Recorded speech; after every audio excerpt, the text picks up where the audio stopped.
말씀하셨죠. 주님께서 뭐라고 말씀하셨습니까? 어린아이들이 내게 오는 것을 하지 말라, 금하지 말라. 결국은 어린아이들이 주님께 온다는 건 주님의 구원 안으로 오는 것을 말씀하고 있습니다. 지난주 우리 고백했던 거 생각나시죠? 같이 복습을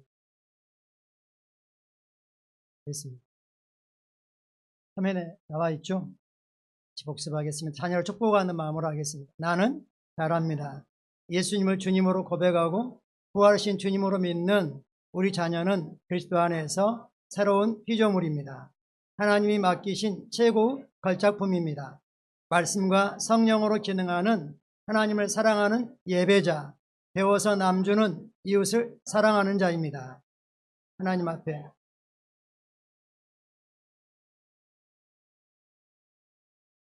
아멘. 우리는 우리가 구하고 생각하는 것보다 넘치도록 우리 자녀에게 하나님께서 은혜 베푸시고 축복하실 것을 알고 있습니다. 할렐루야. 한 번 더 고백하시죠. 고백하실 때 하나님 앞에 두 가지를 더 추가하면 좋겠습니다. 의롭고 거룩하고 그다음에 아름답고 이렇게 쭉 해가겠습니다. 다시 하겠습니다. 나는 잘합니다. 예수님을 주님으로 고백하고 부활하신 주님으로 믿는 자녀는 그리스도 안에서 새로운 피조물입니다. 하나님이 맡기신 최고의 걸작품입니다. 말씀과 성령으로 기능하는 하나님을 사랑하는 예배자, 배워서 남주는 이웃을 사랑하는 자입니다. 하나님 앞에 의롭고 거룩하고 아름답고 영광스럽고 강하고 지혜롭고 탁월하고 온전한 자입니다. 할렐루야. 하나님은 우리 자녀를 포함해서 우리 모두가 하나님의 그 은혜를, 생명을, 축복을 받아서 마음껏 이 땅에서 하나님 원래 의도하신 우리의 그러한 삶을 살아내고 세상으로 흘려보내기를 원하십니다. 하나님 그래서 우리에게 나는 너희가 너희 앞에 생명이 있고 사망이 있고 축복이 있고 저주가 있는데 나는 너희가 생명을 선택하기를 원한다. 그래서 나의 아들 독생자 예수 그리스도까지 아끼지 않고 너희를 위해서 너희를 대신해서 기꺼이 십자가에 그 저주와 심판과 수치와 부끄러움과 연약함의 자리에 가난함의 자리에 나의 아들을 기꺼이 내어놓았다라고 말씀하고 있습니다. 오늘은 하나님의 갈망을 좀 같이 나누도록 하겠습니다. 하나님은 모든 사람이 구원을 받기를 원하십니다. 하나님은 모든 사람이 구원을 받기를 원하십니다. 그런데 그 구원을 받을 수 있는 유일한 하나님과 사람 사이의 중보자, 중개자는 예수 그리스도라고 말씀하고 계십니다. 즉 하나님은 뭘 원하신다고요? 모든 사람이 구원받기를 원하십니다. 그렇다면 질문입니다. 그렇다면 나는 구원받았습니까? 옆에 분에게 질문해 보십시오. 당신은 구원받았습니까? 우리는 여기에 대해서 확실한 대답을 할 수 있어야 됩니다. 성경은 그렇게 말씀하십니다. 너희가 믿음 안에 서 있는지 그렇지 않은지 스스로 확증을 해라. 예수 그리스도께서 너희 안에 계신 것을 너희가 스스로 확신하지 못한다면 너희는 버리운 자니라 라고 말씀하고 있습니다. 아무리 그가 예배에 참여하고 있고 교회 멤버이고 예를 들면 목사라는 직함을 가지고 있다 할지라도 그가 믿음에 서 있는지 그리고 예수 그리스도께서 그 안에 있다는 걸 스스로 말씀을 통해서 성령님의 확증으로 알지 못한다면 그는 교회는 다니고 있다 할지라도 교회에 참여하고 있다 할지라도 하나님과 상관없는 그런 자라고 말씀하고 있습니다. 그러면 어떻게 우리가 구원받은 줄을 알 수 있습니까? 그래서 사람들이 하나님께 다가가기 위해서 다양한 노력을 하죠. 자신을 수양을 해보기도 하고 소위 말하면 돌을 닦기도 하고 여러 가지 선행을 하고 남에게 구제도 하고 또 신앙의 기회에서 신앙활동을 열심히 하기도 하고 그러죠. 그러나 그런 걸로는 구원을 받을 수 없다고 성경은 말씀합니다. 구원을 받기 위한 인간의 모든 노력을 하나님께 통틀어서 뭐라고 표현합니까? 그것을 죽은 행실이라고 말합니다. 죽은 것입니다. 죽은 것의 특징은 뭐죠? 죽은 것의 특징은 시간이 흐를수록 썩는다는 겁니다. 부패한다는 겁니다. 그런 행실을 열심히 하면 열심히 할수록 썩는 냄새만 가득할 뿐이고 어떤 결과도 이루어내지 못합니다. 우리가 할 수 있는 건 아무것도 없다는 것 때문에 우리는 절망하게 되지만 우리가 할 수 있는 게 딱 한 가지 있습니다. 하나님 우리를 위해서 해주신 그 일을 겸손하게 믿음으로 받아들이는 것입니다. 하나님의 은혜를 내 것으로 받아들이는 것입니다. 성경은 그렇게 말씀합니다. 누구든지 주의 이름을 부르는 자는 구원을 얻으리라 라고 말씀하고 있습니다. 뭐라고 말씀하신다고요? 누구든지 주의 이름을 부르는 자는 구원을 얻으리라. 즉 예수님은 나의 주님이십니다 라고 심령 깊은 곳으로부터 내 머리로는 이해는 안 되지만 전능하신 하나님이, 나를 사랑하신 하나님이, 독생자 예수님까지 아끼지 않고 내어주신 그 하나님이 그렇게 말씀하시기 때문에 예, 그렇습니다. 나는 예수님을 주님으로 고백합니다. 예수님은 나의 주님이십니다 라고 이렇게 한다면 누구든지 구원을 얻는다고 말씀하고 있습니다. 누구든지라는 말은 모두를 포함하지만 모두에게 억지로 강제로 마지못하게 하시지는 않는다는 겁니다. 전적으로 나의 선택이고 나의 결단입니다. 로마서에서는 또 그렇게 말씀합니다. 또 내가 내 입으로 예수를 주로 시인하며 하나님께서 그를 죽은 자가 살리신 것을 내 마음에 믿으면 구원을 받으리니 라고 말씀하고 있습니다. 예수를 누구로 시인한다고요? 주로 시인하고 하나님께서 예수 그리스도를 죽은 자 가운데 살리신 것을, 예수님이 십자가에 달려 죽으실 때 나의 죄를 지불하셨고 죄 때문에 그러셨고 그리고 장사되어 죄에 대한 모든 값을 지불을 하셨습니다. 그리고 다시 살아나심으로 하나님 앞에 올바른 관계를 가질 수 있도록 의의 생명을 가지고 살아나셔서 우리에게 그 생명을 가지고 오셨다는 것입니다. 예수를 주로 시인하고 하나님께 죽은 자를 살리신 것을, 그래서 부활하신 주님이라는 것을 마음으로 믿으면 어떻게 된다고요? 구원을 얻는다고 말씀하고 있습니다. 그렇습니다. 우리는 하나님의 말씀대로 말씀을 따라 믿는 것이 믿음임을 압니다. 그래서 우리는 예수님을 주님으로 말씀에 근거해서 믿었습니다. 만약 우리가 그렇게 했다면 하나님은 하나님의 약속에 신실하시기 때문에 말씀하신 대로 우리는 구원을 받은 것입니다. 그리고 하나님의 생명을 얻어서 거듭나 하나님의 자녀로 하나님의 가족이 되었습니다. 하나님의 가족으로서 그리스도와 함께한 하나님의 모든 유업을, 하나님의 모든 그 보화들을 마음껏 누릴 수 있는 그리스도와 함께한 공동 상속자가 되었다고 성경은 말씀합니다. 이제 우리는 그리스도 안에서 이 땅의 육체의 생명이 아닌 예수님이 가지고 오신 하나님의 그 새로운 생명으로 살아가는 새로운 피조물이 되는 것입니다. 맞습니까? 그렇다면 나는 구원받았습니까? 예수님을 나의 주님으로 고백하셨습니까? 아멘. 문제는 거기에 있지 않습니다. 성경은 말합니다. 모든 사람이 뭐 하기를 원한다고요? 모든 사람이 구원을 받으며 모든 사람이 구원 받는 것 보기를 원하십니다. 그래서 우리를 이 땅에 두신 것입니다. 우리가 자연적인 영역에서 보면 세상에 소위 말하는 이 굿뉴스, 아름다운 소식은 나오지 않고 아주 못된 뉴스들만 계속 보도가 되고 있습니다. 그런 모습을 볼 때 인간이 도대체 이럴 수 있는가라는 생각이 들지만 그건 당연한 것입니다. 왜 어둠 속에 있는 사람은 어둠 속에 뭘 하는지 모르고 살아가고 있는 거죠. 입에 담지 못할, 생각할 수도 없는 그런 끔찍한 죄악들이 이 땅에 가득한 걸 볼 수 있습니다. 문제는 그러면 당신의 세계에 있는 사람들은 얼마나 이 구원을 받았습니까?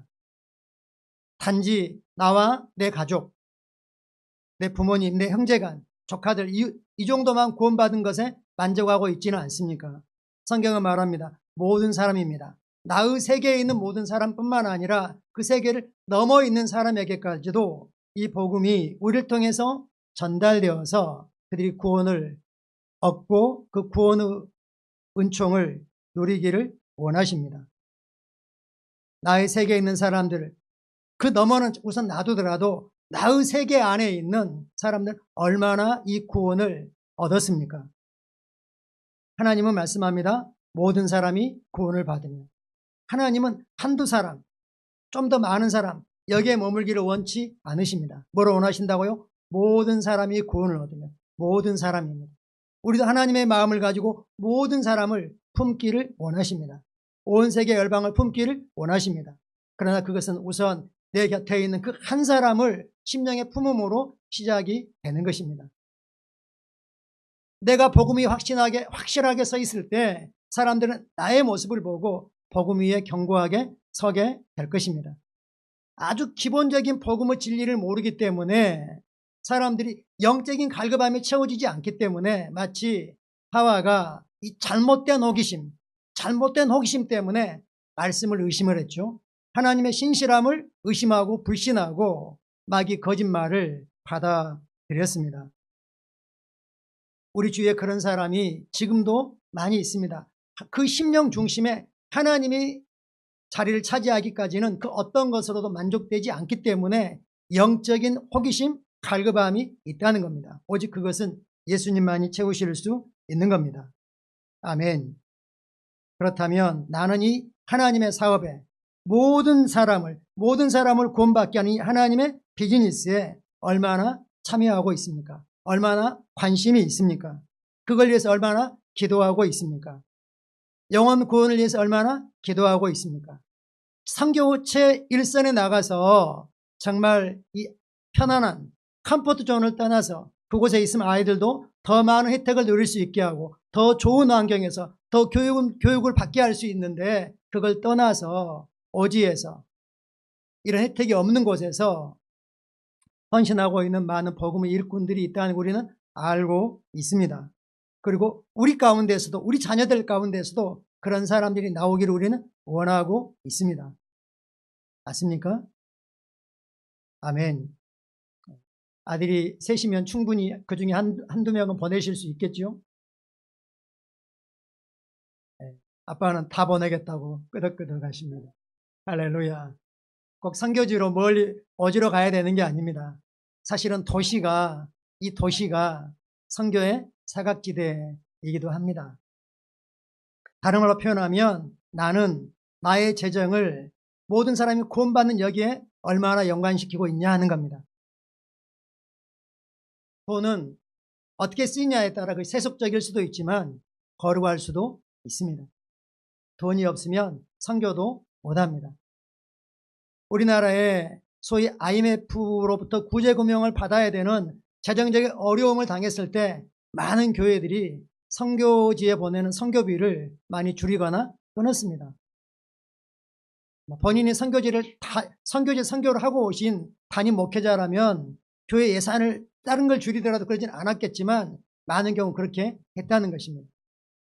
즉 나는 선교를 위해서 영혼 구원을 위해서 더 사업을 번창시키리라. 단지 내가 잘 먹고 잘 살고 더 좋은 차를 타고 더 넓은 집에 살고 여기에 초점이 있는 게 아니고 그것 하나님이 나쁘다고 하시지 않습니다. 그러나 단지 거기에만 머무르는 건 안 되는 것이죠. 내가 직장 일을 성실하게 해서 직장에서 더 많은 성과를 내고 그 회사가 더 많은 수익을 내게 하는 목적은 어디에 있는 겁니까? 영혼 구원에 있는 것입니다. 모두가 구원받는 데 있는 것입니다. 할렐루야. 아멘. 나는 나의 시간을 어디에 쓰고 있습니까? 우리가 때로는 그냥 재밌는 프로를 보면서 깔깔거리고 웃고 그럴 수도 있는 거죠. 괜찮습니다. 그러나 내가 영혼 구원을 위해서 무릎으로 하나님 앞에 그들을 품고 기도하고 내가 직접 나가서 뛰지는 못하지만 나는 후원하고 기도로 후원하고 물질로 후원하고 젊은이들이 영혼 구원을 위해서 전도하러 밖으로 나갈 때 그 아이들을 돌보기 위해서 함께 협력하고 이럴 마음이 있냐 하는 것입니다. 나는 영혼 구원에 얼마나 열정이 있습니까? 나는 어떤 걸 들을 때 가슴이 타오릅니까? 예를 들면 저희 같으면 제자를 길러내고 그리고 일꾼들을 재생산한다. 이런 말을 들으면 가슴이 뜁니다. 할렐루야. 아멘. 디모데전서 2장 4절 말씀을 같이 보겠습니다. 같이 읽겠습니다. 하나님은 모든 사람이 구원을 받으며 진리를 아는 데 이르기를 원하시느니라. 아멘. 하나님의 갈망이 잘 함축되어 있습니다. 이번 2장 1절부터 3절까지는 그러니까 뭐 해라? 기도해라. 모든 사람을 위해서 기도해라. 특별히 지도자 위치에 있는 사람들을 위해서 기도해라. 네가 그 사람을 도장을 찍어서 선택을 했든 안 했든 상관없이 지도자 위치에 있는 사람들을 위해서 기도해라. 그래야만이 나라가 평안하고 안정되고 우리는 이 복음에 의한 삶을 살 수 있고 영혼 구원에 제한받지 않고 자유롭게 마음껏 영혼 구원에 들여질 수 있다라고 우리에게 말씀하시면서 그래서 그 결과로 말씀합니다. 한 번 더 읽겠습니다. 하나님은 모든 사람이 구원을 받으며 진리를 아는 데 이르기를 원하시느니라. 하나님의 갈망이 뭐라고요? 모든 사람이 구원을 받는 것입니다. 많은 사람이 구원을 받는 게 아니고 모두가 구원받기를 원하고 계십니다. 그러나 기독교 통계에 의하면 우리나라 이 서쪽 해안 쪽으로 선교사들이 배를 타고 들어왔죠. 그래서 예를 들어서 목포랄지 군산이랄지 이런 쪽이 개신교 비율이 조금 더 높습니다. 한 21% 정도 됩니다. 그건 뭘 포함해서 그러는 거죠? 기독교 이단까지 포함해서 그런 겁니다. 기독교라고 분류하는 걸 다 포함해서 그러는 겁니다. 그렇지만 예수 믿어보려고 믿는 게 뭔지 알려고 포함된 사람도 교회 다니고 있죠. 그 사람도 포함하고 있는 것입니다. 그걸 다 떼어내버리고 나면 정말로 구원받은 사람은 아마 10%가 될까 말까 그럴 수도 있을 겁니다. 하나님은 모두가 구원받기를 원하십니다. 오늘도 무수히 많은 사람이 자연적인 수명이 다해서 세상을 떠나기도 하지만 저희가 아는 분이어 소개받은 분이어서 그분의 병상에 찾아가서 정말 기도하고 갔고 간절한 마음으로 가서 복음을 들려드리는데 아예 듣지 않으려고 하는 거예요. 듣지 않으려고. 몇 차례 방문 드렸는데도 그러는 경우가 있다는 겁니다. 그러기 전에 충분히 복음을 들을 기회가 있었다면 믿음은 뭘로부터 오기 때문에? 들음으로부터 오기 때문에 한 번 들었다고 믿음이 오는 게 아닌 거죠. 복음을 들을 수 있는 기회를 자꾸 제공을 해 줘야 되는 것입니다. 하나님은 모두가 진리를 아는 데 이르기를 원하십니다. 예수님만 유일한 진리이십니다. 예수님만이 길이고 진리요 생명이십니다. 예수 그리스도밖에 어떤 진리도 발견할 수 없습니다. 사도 바울은 그래서 말합니다. 나는 복음을 부끄러워하지 않습니다. 나는 복음을 부끄러워하지 않습니다. 다른 말로 표현하면 나는 예수 믿는 걸 부끄러워하지 않습니다. 이게 아니라 예수 믿는다는 걸 드러내는 걸 부끄러워하지 않습니다. 그리고 예수를 전하는 걸 부끄러워하지 않습니다. 이 복음은 모든 믿는 자에게 구원을 주시는 하나님의 능력이기 때문입니다. 모든 사람에게 구원을 준다는 게 아니라 누구에게 구원을 준다고요? 모든 믿는 자에게 구원을 주신 하나님의 능력입니다. 그래서 바울은 나는 할 수 있는 대로 너희 모두에게 복음을 전하기를 원하고 나는 모든 사람에게 이 복음의 빚진 자이다 라고 말씀하고 있습니다. 마찬가지입니다. 우리는 이 은혜를 거저 받았습니다. 우리가 뭔가 선한 게 있어서 뭔가 우리에게 기대할 만한 거 있어서 하나님 우리를 사랑하시고 구원을 이루어 주셨습니까? 아닙니다. 우리가 그 구원을 받아들였기 때문에 우리가 하나님 앞에 가치를 회복하였고 가치 있는 자가 되었고 선한 삶을 살게 되었고 의롭고 거룩하고 온전한 삶을 살 수 있게 되었습니다. 할렐루야. 아멘. 우리도 마찬가지입니다.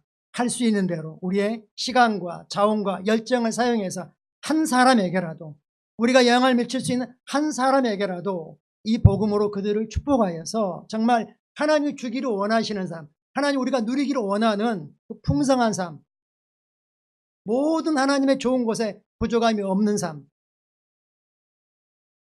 어떤 것에도 속박되지 않고 눌리지 않고 그런 삶을 살기를 원하십니다. 할렐루야.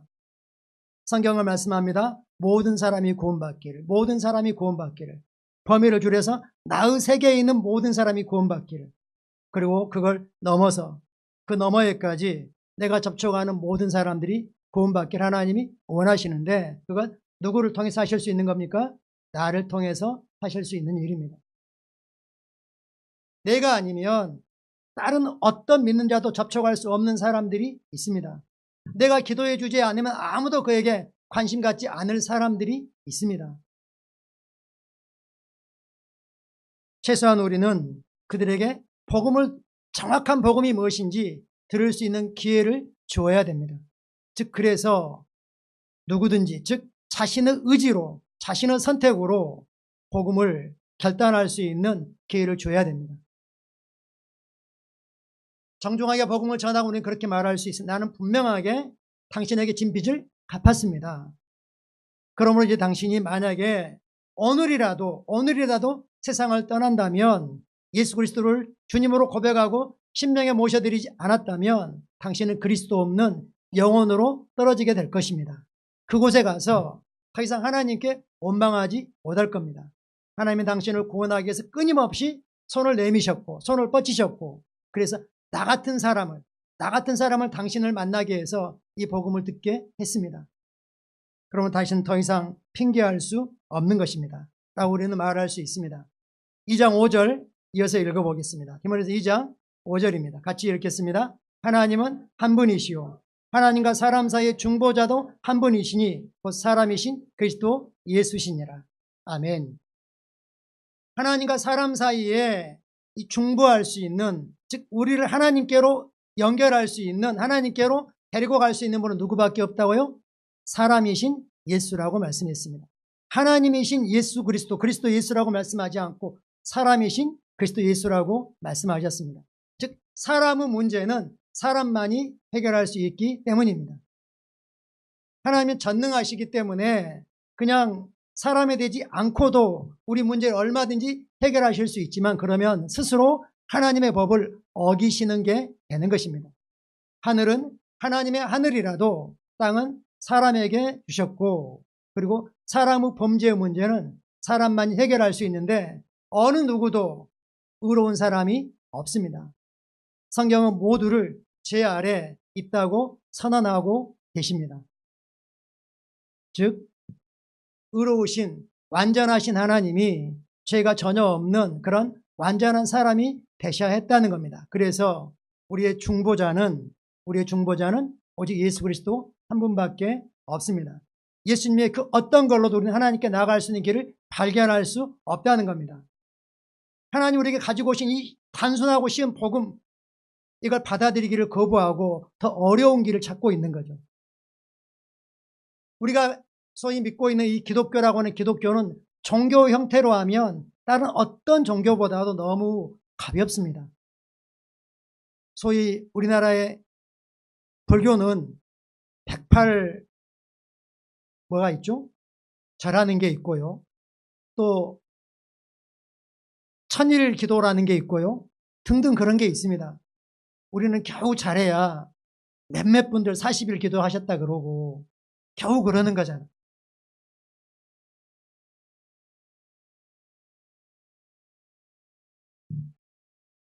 회교 같으면 어떻게 하고 있습니까? 하루에 5차례 그쪽을 향해서 엎드리죠. 그것에 비하면 우리 기독교는 정말 아무것도 아닙니다. 너무 쉽습니다. 너무 쉽습니다.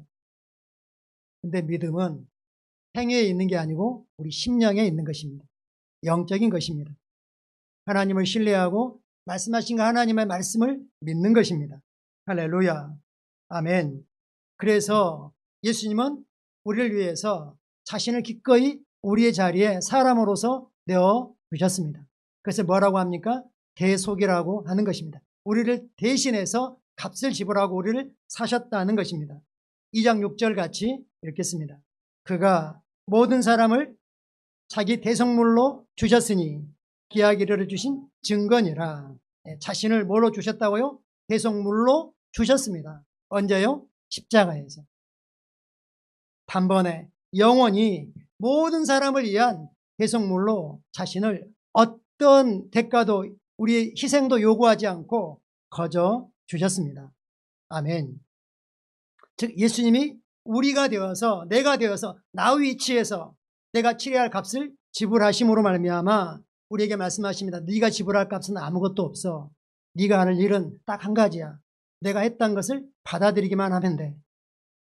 예수를 주님으로 고백하기만 하면 돼. 이렇게 말씀하신 것입니다. 그래서 우리는 더 이상 사단에게 속박되지 않고, 즉 사망에게 종노릇 하지 않으며 이제 생명 안에서 왕으로 통치할 수 있게 하셨습니다. 이를 위한 하나님의 은혜가 넘치도록 풍성하다고 말씀하고 계십니다. 그래서 우리는 하나님의 은혜를 넘치게 받는 자임을 인식합니다. 아멘. 요한복음 1장 16절에서는 사도 요한이 예수님을 보고 이렇게 말씀합니다. 우리가 그의 충만한 데서 받으니 은혜 위에 은혜로라. 말씀 하나님이 육신이 되어 사람이 되어 우리 가운데 보하심에 아버지 독생자의 영광이요 은혜가 진리가 충만하더라 했는데 그 다음에 이어서 그 다음 구절에서 말씀합니다. 우리가 다 그의 충만한 데서 받았으니 은혜 위에 은혜로라. 할렐루야. 이건 그 시대 사람을 말하는 것이고, 오늘 우리는 로마서에서 그렇게 말씀합니다. 로마서 5장 17절 같이 한번 보겠습니다. 로마서 5장 17절입니다. 한 사람의 범죄로 말미암아 사망인 그 한 사람을 통하여 왕노릇 하였은즉 더욱 은혜와 의의 선물을 넘치게 받는 자들은 한 번 예수 그리스도를 통하여 생명 안에서 왕노릇 하리로다.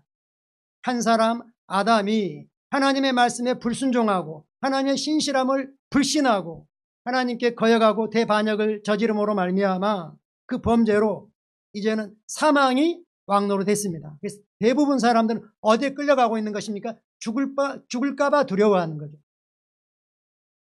죽음과 두려움에 짤짤매고 끌려다니고 있는 거죠. 그러나 성경은 이제 예수님이 우리의 대성물이 되심으로 말미암아 더 이상 사망은 우리의 왕노릇 할 수 없다고 선언하고 있습니다. 그리고 누가 왕노릇 하는 겁니까? 우리가 생명 안에서 왕노릇 한다고 말씀하고 있습니다. 이것과 비교할 수 없이 더욱이라고 표현하고, 이것과는 비교가 안 된다. 아담이 저지른 그 잘못의 결과하고는 비교가 안 된다. 더 넘치는 결과이다 라고 말씀하십니다. 세 번째 부분 같이 읽겠습니다. 더욱 은혜와 같이 읽겠습니다. 더욱 은혜와 의의 선물을 넘치게 받는 자들은, 거기까지만 한 번 더요. 더욱 은혜와 의의 선물을 넘치게 받는 자입니다. 아멘. 우리가 인식하셔야 됩니다. 우리는 은혜 위에 은혜를 받는 정도가 아니라 어떠하고 있다고요? 은혜와 의의 선물을 넘치게 받고 있습니다. 넘치게 뭐 하고 있다고요? 받고 있습니다. 받고 있다는 건 이미 주신 것이 전제되고 있는 거죠. 하나님이 안 주신 게 아니라 주실 걸 다 주셨습니다. 받지 못하고 있다는 것은 누구 책임인 겁니까? 여기 뭐라고 있습니까? 주신다고 하지 않고 뭐라고요? 받는다고 했습니다. 받는다. 받는 자에게 달려있는 겁니다. 그 은혜를 얼마나 받을 것인지 누구한테 달려있다고요? 받는 나에게 달려있습니다. 은혜와 의의 선물을 넘치게 받는 자임을 나는 인식합니다. 나의 삶은 항상 은혜가 따르고 있습니다. 다윗이 고백한 것처럼 나의 평생에 주님이 나의 목자이시기 때문에 주의 선하심과 인자하심이 정녕 나를 뭐하고 있다? 따르고 있다. 할렐루야. 우리는 주님의 선하심을 쫓아가지 않습니다. 주님의 선하심이 나에게 착착 달라 붙는 삶을 사는 것입니다. 이게 새로운 피조물의 삶입니다. 그것이 은혜를 넘치게 받는 우리의 삶입니다. 그래서 우리에게 뭐라고 말씀하십니까? 한 분 예수 그리스도를 통하여 생명 안에서 왕노릇 하는 것입니다. 다르게 표현하면 원래 하나님의 의도는 인간으로 하여금 다스리는 자로 왕으로 통치하도록 그렇게 지으셨습니다. 아멘. 하나님이 사람을 창조하시고 사람에게 주신 가장 놀라운 선물 중에 하나가 뭐냐면 다스리는 권세였습니다. 아담이 물론 그걸 잃어버렸죠. 선하신 하나님께서 하나님의 그 기쁘신 뜻을 따라 우리를, 인간을 하나님의 형상과 하나님의 모양대로 창조하셨습니다. 창조하시기 전에 우리 인간을 위한, 인간이 거주할 수 있는 완벽한 환경, 완벽한 보금자리를 마련하시고, 그리고 그곳에 에덴의 동산을 만드시고 거기다 우리를 두셨습니다. 그리고 우리를 축복하셨죠. 어떻게 축복하셨습니까? 창세기 1장 28절을 같이 한번 보겠습니다. 창세기 1장 28절입니다. 하나님이 그들에게 복을 주시며 하나님이 그들에게 이르시되 생육하고 번성하여 땅에 충만하라. 땅을 정복하라. 바다의 물고기와 하늘의 새와 땅에 움직이는 모든 생물을 다스리라 하시니라. 할렐루야. 무엇도 다스리고요? 공중에 있는 새도 다스리고 물속 깊은 곳에 있는 뭣도 다스리고 물고기도 다스리고. 참 신기해요. 어떻게 옛사람들이 물속 깊은 곳에 저 바닥에 있는 해저 200m 정도에 있는 문어를 잡아 끌어내는지. 물 위에서 이렇게 막 튀고 있는 것들은 낚시로 잡는다고 하지만 어떻게 잡아내는 그런 걸 개발해내는 신기할 뿐입니다. 이게 바로 이걸 증명하고 있는 거죠. 하나님 우리에게 주신 복은 뭐라고요? 다스리라. 뭐하라? 다스리라. 다스리라는 건 폭군으로 마음껏 폭력을 행사해라, 이게 아니라는 것입니다. 그것들이 하나님 원래 지으신 자기의 고유 기능을 마음껏 발휘할 수 있게 해서 하나님의 선하심을, 아름다움을 나타나게 하라, 이런 의미인 것입니다. 할렐루야. 아멘. 즉 하나님은 하나님이 창조하신 모든 피조물에 다스리는 권세를 인간에게 합법적으로 주셨습니다. 그것이 바로 축복이었다고 말씀하고 있습니다. 하나님은 그들에게 복을 주셨습니다. 그 복의 내용은 다스리라는 것입니다. 다스리는 권세입니다. 하나님 보시기에, 하나님은 창조하신 것마다 뭐라고 하셨습니까? 보시기에 좋았다. 즉 하나님 보시기에 선하셨고 완전했고 어떤 부족함도 없었는데, 아담은 그런 상황과 환경 속에서 하나님을 사랑하고 하나님과 깊고 친밀한 교제를 가지면서 하나님의 말씀에 기쁨으로 자원함으로 순종하여 행하는 그런 삶을 버리고 마귀의 거짓말을 받아들여서 자신의 권세를 마귀에게 넘겨버리고 타락하였습니다. 즉 아담이 하나님께 불순종함으로 말미암아 하나님의 말씀은 틀려요, 이렇게 반응한 것과 똑같죠. 권위를 완전히 무시한 거죠. 다른 말로 표현하면 하나님은 한 가지를 딱 제안하셨습니다. 뭘 제안하셨습니까? 동산에 있는, 중앙에 있는 선악을 알게 하는 나무를 따먹지 말라. 이건 다르게 표현하면 너가 하나님의 권위 아래에 있다는 걸 인식해라, 이렇게 말할 수 있는 것과 같습니다. 그건 우리를 보호하는, 권위를 올바로 행사할 수 있는 안전장치를 두신 것과 같습니다. 우리가 1층에서 2층으로 올라갈 때 난간에 이렇게 난간 손잡이가, 울타리가 있습니다. 좀 불편하죠. 더 이상 밖으로 못 나가니까. 그러나 그게 없으면 어떻게 되는 거죠? 2층 정도가 아니고 아주 높은 층이라면 아마 그런 곳을 올라가려고 하지 않을 것입니다. 우리를 위한 보호장치이고 안전장치입니다. 너가 늘 인식할 것은 너는 나의 권위 아래에 있다는 걸 인식하고 나의 권위를 존중해서 너의 권위를 올바로 사용해 다스려, 이렇게 말씀하시는 거였습니다. 그래서 아담은 스스로를 하나님으로부터, 자신으로부터 하나님을 분리시켰습니다.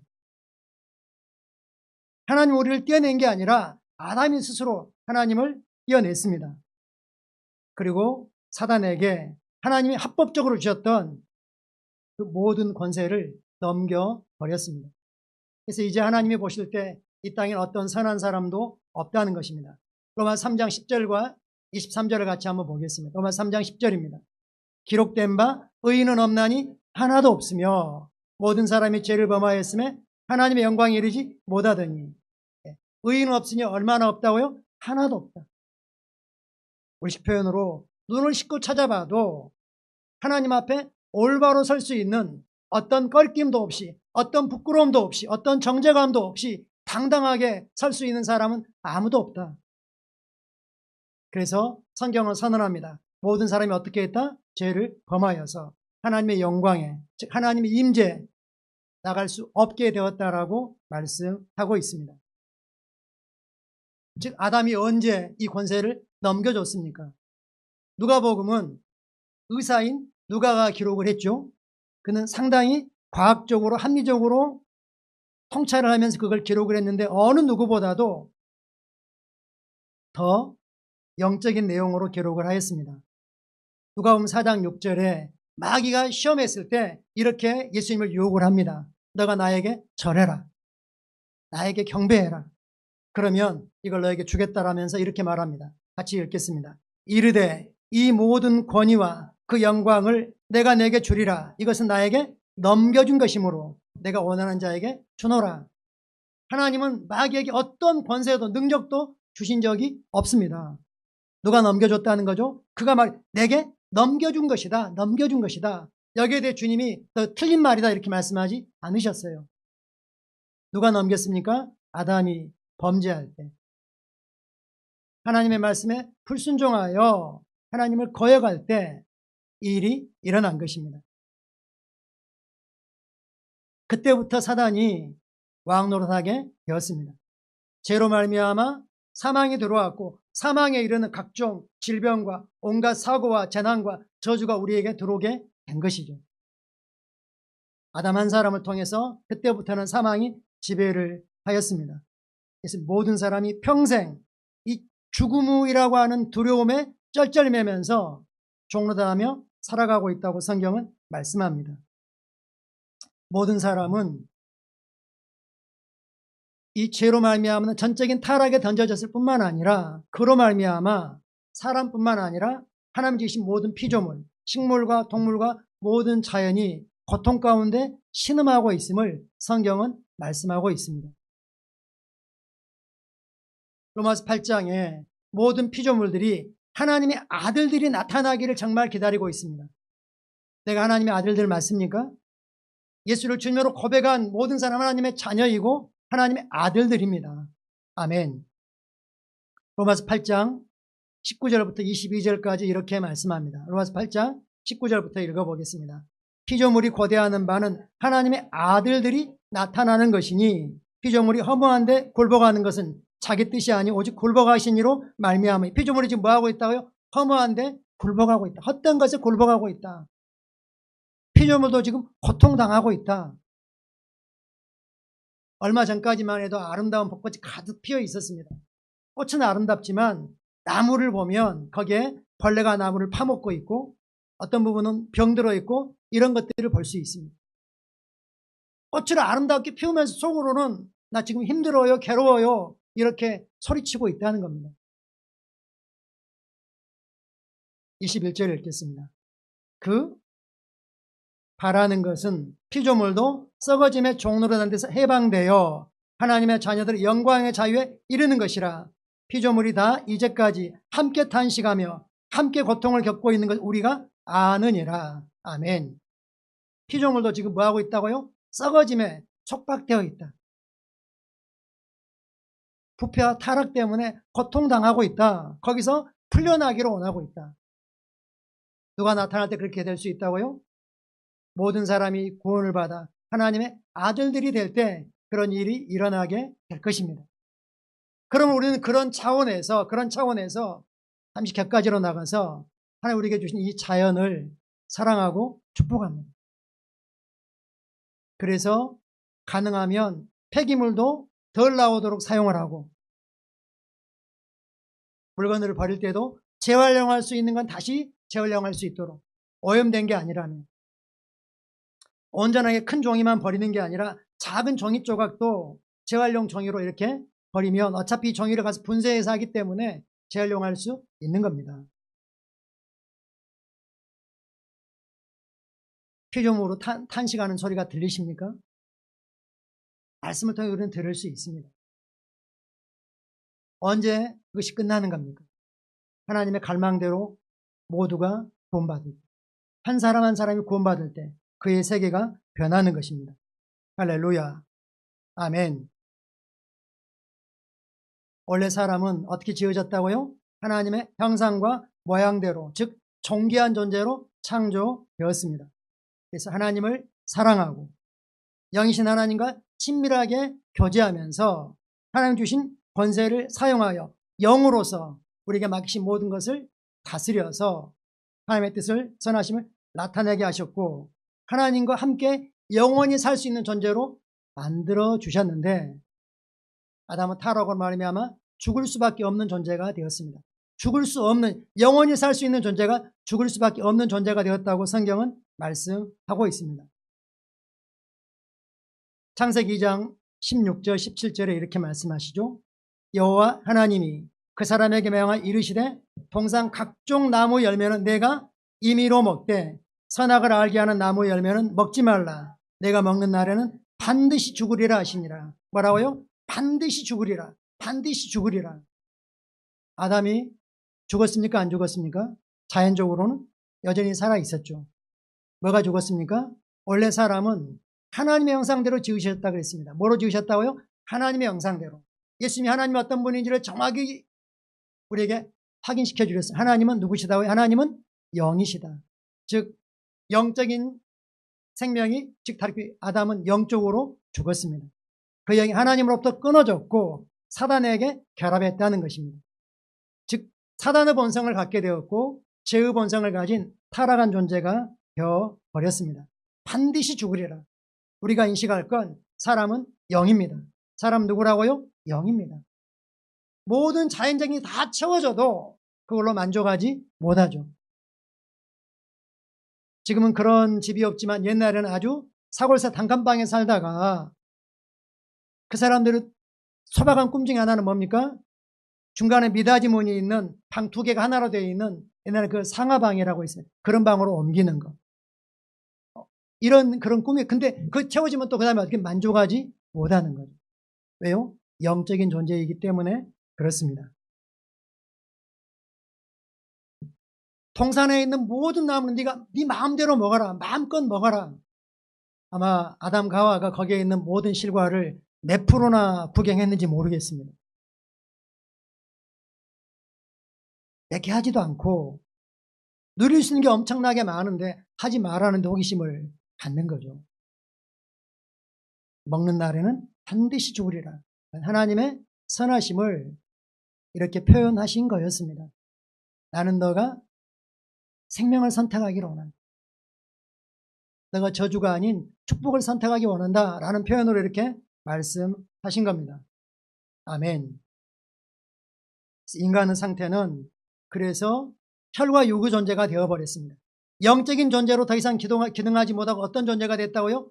혈과 육으로 기능하는 존재가 되었고 반드시 죽을 수밖에 없는 존재가 되었습니다. 아담은 처음에 받은 하나님의 생명이 얼마나 강력했든지 그렇게 범죄했음에도 불구하고 900년을 넘게 살았습니다. 그리고 그로 말미암아 자연환경도 부패하고 타락함으로 말미암아 점점 인간의 수명이 줄게 되어서 이제는 의약품에 의해서 생명을 늘리고 이런 상태에 오게 된 것이죠. 영은 그러나 죽지 않습니다. 인간이 죽으면 죽음으로 끝나는 게 아니라 죽음 이후에 시간의 차원을 넘어선 영혼의 차원이 있는 것입니다. 그 영혼을 그리스도와 함께 그리스도 안에서 영광 아버지 영원히 함께 할 것인지 그리스도 없이 어둠 가운데 불과 유황으로 타는 그 불목 가운데서 고통 가운데 지낼 것인지 지금 이 땅에 있는 동안만 우리가 결정할 수 있는 것입니다. 그리스도 밖에 있는 사람들의 상태를 심각하게 이렇게 표현하고 있습니다. 언젠가 우리 몸은 흙으로 돌려보낼 겁니다. 그러나 우리 영은 혼을 가지고 하나님과 함께 영원한 영광 가운데 거하든지 아니면 어떻게 된다고요? 영원한 불못에서 고통 가운데 지내게 될 것입니다. 다른 말로 아담은 영으로 하나님과 소통할 수 있는 통로를 잃어버렸습니다. 하나님께 나아갈 수 있는 어떤 권리도 자격도 능력도 없게 되어버렸습니다. 그래서 비참함이 이루 말할 수 없게 되었죠. 그 비참함을 에베소 2장은 이렇게 표현하고 있습니다. 2장 12절입니다. 너희가 그리스도 밖에 있을 때 이렇게 하다는 겁니다. 같이 읽겠습니다. 그때 너희는 그리스도 밖에 있었고 이스라엘 나라의 밖의 사람이라 약속 언약들에 대한 외인이요 세상에서 소망도 없고 하나님도 없는 자이더니. 어떤 소망도 없습니다. 심각한 건 하나님이 없다는 것입니다. 그리고 언약에는 뭐라고요? 약속 언약들에는 외인이다. 약속 언약에는 관계가 없었다. 너희는 돌아갈 언약이 없다. 다른 말로 표현하면 너희는 회개할 능력도 없다. 회개할 자격도 없고 능력도 없다. 이렇게 명확하게 말씀하고 계시는 겁니다. 그래서 이방인 우리는 뭐가 회개입니까? 나의 길을 버리고 예수를 주님으로 고백하고 돌아와서 새로운 피조물로 태어나는 것이 이방인 우리에게는 회개인 것입니다. 할렐루야. 우리는 언약이 없었습니다. 약속이 없었습니다. 소망도 없고 어떤 소망도 없었습니다. 빛이라고는 전혀 찾을 수가 없었습니다. 깜깜한 어둠 가운데 어디서 와서 무엇을 하다가 어디로 가는지 모르고 그냥 고통 가운데 살아가는 것입니다. 아, 사람들이 이렇게 살아가니까 나도 저렇게 살아가겠지, 이렇게 하는 것입니다.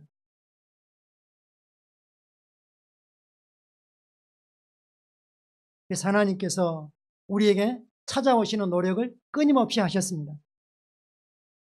아담과 하와는 그래서 뭐 했습니까?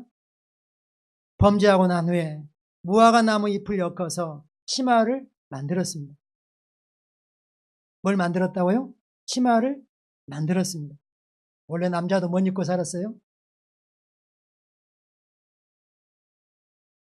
무화과 나무 잎이 얼마나 오래 갔을까요? 며칠이나 그거 입고 버틸 수 있었을까요? 금방 말라 비틀어지죠. 가릴 수가 없었습니다. 그럼에도 불구하고 하나님은 아담에게 찾아오셨습니다. 아담아, 어디 있느냐? 지금도 하나님 우리에게 찾아오십니다. 우리가 하나님을 버렸지만 하나님 우리에게 찾아오십니다. 끊임없이 찾아오십니다. 그래서 하나님께서 죄를 지은 상태로 영생이라고 하는, 영생하는 나무를 먹고 영원히 사는 것보다 비참한 게 없기 때문에 하나님 은혜로 그들을 에덴 동산에서 보내십니다. 그럴 때 어떻게 보내십니까? 그들을 위하여 하나님이 가죽 옷을 지어 입히시니라. 할렐루야. 하나님의 은혜가 시작되었습니다. 인간을 향한 하나님의 구원 손길이 끊임없이 뻗치기 시작했습니다. 그래서 우리의 죄를 가릴 수 있도록 짐승을 잡아서 그 피 흘림으로, 피 흘림의 희생제사를 통해서 하나님 앞에 나올 수 있는 길을 열어주셨고, 그것을 하나님이 친히 구별하여 정하신 제사장들을 두셨습니다. 그리고 하나님의 제단을 두어서 우리가 하나님 앞에 나아갈 수 있는 길을 찾게 되었었죠.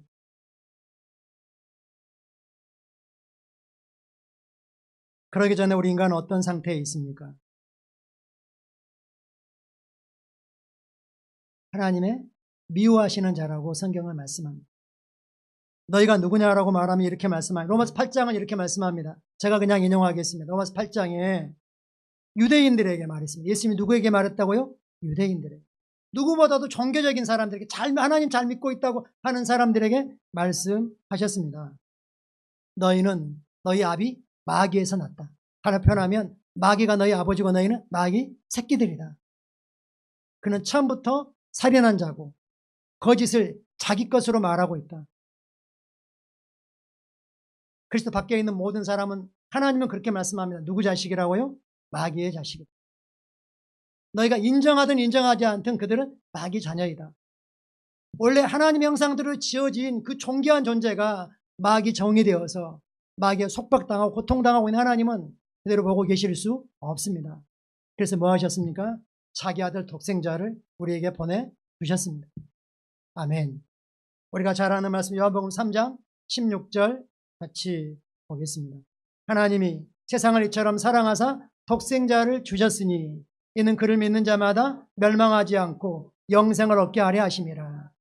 하나님이 그 아들을 세상에 보내신 것은 세상을 심판하려 하심이 아니요. 아멘.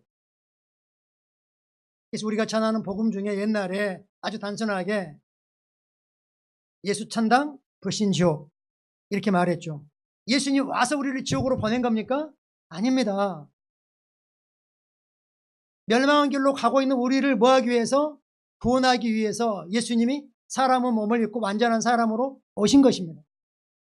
아멘. 그래서 하나님이 뭐 하셨다고? 세상을 이처럼 사랑하셨다. 하나님이 세상 이처럼 사랑하셨다. 나를 이처럼 사랑하셔서 누구를 주셨다? 독생자를 주셨다는 겁니다. 할렐루야. 하나님은 갈망한 겁니다. 아무도 멸망하지 않기를 원하십니다. 그를 믿는 자는 어느 누구도 멸망하지 않고 뭘 얻는다? 영생을 얻는 것이다. 하나님이 독생자를 보내신 것은 세상을 심판하고 정죄하고 그러기 위한 것이 아니고 세상을 구원하기 위해서라고 말씀하고 있습니다. 아멘. 하나님 우리를 통해서 이 세상의 구원의 손길을 뻗기를 원하십니다. 그래서 예수님을 우리의 대속이 되게 하셨다고 하신 말씀대로 고린도서 5장 21절에 이렇게 말씀하신 거 알고 있습니다. 읽겠습니다. 하나님이 죄를 알지도 못하신 이를 우리를 대신하여 죄로 삼으신 것은 우리로 하여금 그 안에서 하나님의 의가 되게 하려 하심이라. 아멘. 예수님이 어떤 분이었다고요? 죄가 뭔지도 모르신 분입니다. 죄가 없으실 뿐만 아니라 죄를 모르십니다. 죄가 없으신 분이 우리를 대신해서 대속물로 자신을 내어주려서 죄가 되셨습니다. 할렐루야. 예수님 우리의 모든 죄를 다 가져가셨습니다. 그래서 이제 성령님이 우리에게 책망하는 죄는 딱 한 가지입니다. 예수님께서 이 마지막 날 밤에 제자들에게 성령님에 대해서 말씀하시면서 내가 가면 성령님이 너에게 오실 텐데, 세상에 오실 텐데 세상에 대하여, 죄에 대하여, 심판에 대하여, 의에 대하여 세상을 책망하시리라. 그러면서 이어 설명합니다. 죄에 대하여라면 저희가 나를 믿지 아니하니. 이제 뭐가 죄라고요? 예수를 믿지 않는 게 죄라고 성경은 말씀하고 있습니다. 도둑질하고 거짓말하고 살인하고 이게 죄가 아니라 진정한 죄는 누구와 관계이다? 하나님과 관계이다. 하나님께 대한 반역을 처리하는 것이 죄의 문제를 해결하는 거라고 말씀하고 계십니다. 아멘. 이제 우리는 뭐가 될 수 있게 되었습니까? 하나님의 의가 되게 되었습니다. 할렐루야. 아멘.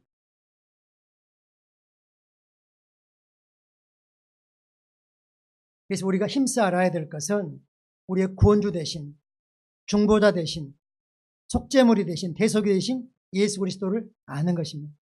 아멘. 바울은 그래서 우리가 내가 추구하는 게 많지만 다른 모든 것은 전부 다 배설물과 같이 여긴다. 영어로는 dung, 둥으로 표현했습니다. 둥. 우리말로 그대로 그냥 바꾸면 그것이 똥입니다. 똥. 애들은 똥 이야기하면 재미있어하죠. 빌립보서 3장 8절 9절 같이 보겠습니다. 빌립보서 3장 8절입니다. 또한 모든 것을 해로 여김은 내 주 그리스도 예수를 아는 지식이 가장 고상하기 때문이라 내가 그를 위하여 모든 것을 잃어버리고 배설물로 여김은 그리스도를 얻고. 뭐가 가장 고상하다고요? 그리스도 예수를 아는 지식이 가장 고상하다. 물론 세상을 살아가는 데 필요한 지식들이 많이 있습니다. 알아야 할 정보도 많이 있습니다. 공부도 해야 됩니다. 그러나 그것들은 전부 다 뭘 더 알기 위한 지식과 연관되어야 됩니까? 그리스도 예수를 아는 지식, 이것과 연관되어야 되는 것이고, 그것과 연관 없는 거라면 궁극적으로 뭐가 똑같은 거다? 배설물이다. 배설물이다. 물론 옛날 할머니들은 손주들이 귀여워서 애들이 배변을 잘하는지 관찰을 하셨지만 결국은 버리죠. 버릴 겁니다. 내가 얻고자 하는 지식은 뭘 아는 것이다? 그리스도를 아는 것이다. 아멘. 왜냐하면 그리스도밖에는 구원이 없기 때문입니다. 오직 예수 그리스도 안에만 구원이 있기 때문입니다. 9절 같이 읽겠습니다. 그 안에서 발견되려 함이니 내가 가지는 율법에서 난 것이 아니요 오직 그리스도를 믿음으로 말미암는 것이니 곧 믿음으로 하나님께로부터 난 은혜라. 아멘. 우리가 하나님 앞에 설 수 있는 자격은 우리의 행위, 우리의 노력, 우리의 어떤 선행, 하나님의 말씀을 잘 지킴, 이것으로부터 온 게 아니고 뭐라고요? 오직 한 가지, 그리스도를 믿는 것, 그리스도께서 하신 일을 믿는 것, 하나님 그리스도 안에서 나를 하신 일을 믿음으로 받아들이는 것, 그 은혜를 풍성하게 받아들이는 것, 이것밖에 없다라고 말씀을 하십니다. 할렐루야. 아멘. 성경은 말씀합니다. 지금이 바로 은혜의 때라고 말씀합니다. 우리 대부분은 예수님 주님으로 고백하고 있습니다. 그렇지만 하나님 우리가 은혜를 풍성하게, 넘치도록 풍성하게 받기를 원하십니다. 옆에 분을 축복해 주십시오. 하나님은 당신 은혜를 풍성하게 받기를 원하십니다. 하나님의 은혜를 풍성하게 누리십시오. 아멘. 고린도서 6장 1절과 2절을 같이 보겠습니다. 고린도서 6장 1절입니다. 우리가 하나님과 함께 일하는 자로서 너희를 권하노니 하나님의 은혜를 헛되이 받지 말라. 은혜를 어떻게 하지 말라? 헛되이 받지 말라. 은혜의 기회가 항상 있다는 게 아닙니다. 항상 있는 게 아닙니다. 2절 보겠습니다. 이르시되 내가 은혜 베풀 때 너에게 듣고 구원의 날에 너를 도왔다 하셨으니 보라 지금은 은혜 받을 만한 때요 보라 지금은 구원의 날이로다. 할렐루야. 나중에 할게요. 나중에 할게요. 물론 나중에 할 수 있습니다.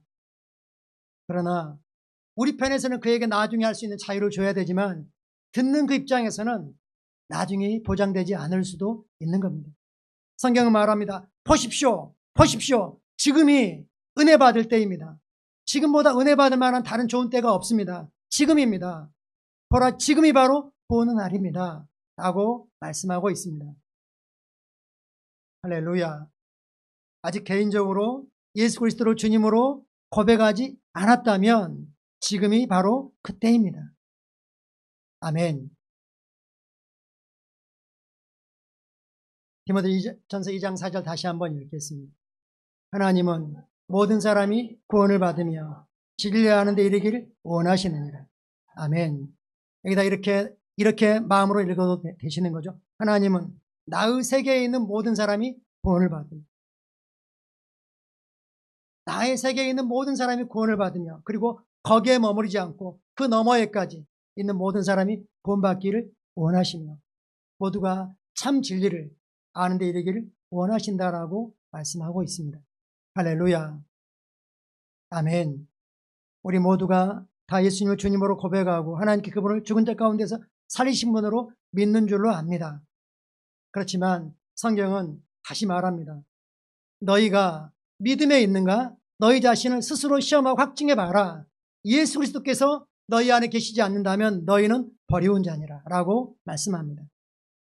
하나님은 은혜로 우리에게 도전하십니다. 보라, 지금이 은혜 받을 때고 보라, 지금이 구원의 날이다. 아멘. 우리 같이, 우리 중에 아직 예수 그리스도를 주님으로 고백하지 않고 영접하지 않았다면 이렇게 같이 믿음으로 겸손하게 이해를 뛰어넘는, 이해 안 된다 할지라도 하나님이 말씀하셨기 때문에 이렇게 고백하고 났을 때 심령에서 분명한 변화가 일어나게 되는 것입니다. 같이 한번 읽어보겠습니다. 하나님, 예수 그리스도 이름으로 하나님께 나왔습니다. 누구든지 주의 이름을 부르는 자는 구원을 얻으리라. 내가 만일 내 입으로 예수를 주 시인하며 또 하나님께서 그를 죽은 자 가운데서 살리신 것을 내 마음에 믿으면 구원을 얻으리니 라고 말씀하신 대로 저의 마음 중심에 예수님을 제 인생의 주님으로 모셔드립니다. 그러므로 이제 저는 구원받았습니다. 영생을 얻었습니다. 거듭나 하나님의 자녀가 되었습니다. 그리스도 예수 안에 있는 새 생명으로 살아가는 새로운 피조물입니다. 예수 이름으로 기도합니다. 아멘. 아멘. 이렇게 예수님을 주님으로 고백하셨습니까? 그러면 하나님은 하나님이 말씀하신 데 우리가 반응했기 때문에 하나님 말씀하신 바를 반드시 지키십니다. 아멘. 아멘. 단순하게 줄이면 그겁니다. 예수님이 나의 주님이십니다. 다 같이 한번 예수님이 나의 주님이십니다. 그렇다면 당신은 하나님의 아들, 딸들이 되었습니다. 축하합니다. 우리 서로를 축복하십시다. 우리는 하나님의 가족입니다. 우리는 하나님의 가족입니다. 아멘. 이렇게 고백하겠습니다. 하나님은 나의 세계와 그 너머에 있는 모든 사람이 구원받기를 원하십니다. 나는 복음을 전하여 영혼들을 주님께로 이겨오는 영혼 구원자입니다. 나는 왕국악장을 위한 비전에 불타올라 영혼을 구원하고 셀과 교회를 세웁니다. 할렐루야. 우리 이 시간 같이 기도할 때 나의 세계, 나의 가까이 있는 사람 중에 초등학교 친구든지 우리 아이들의 친구 엄마든지 누구든지 간에 예수를 아직 주님으로 만나지 못한 사람이 있습니다. 성령님이 떠올려 주실 겁니다. 그들을 마음에 품고 지금이 은혜 받을 때이고 지금이 구원의 날이라는 걸 인식하도록 기도하고 나갈 때 성령님이 역사하시고 우리가 복음을 전하면 그들은 반응할 것입니다. 아멘. 같이 영어로 기도하겠습니다. 할렐루야. 야라말로 야라칼라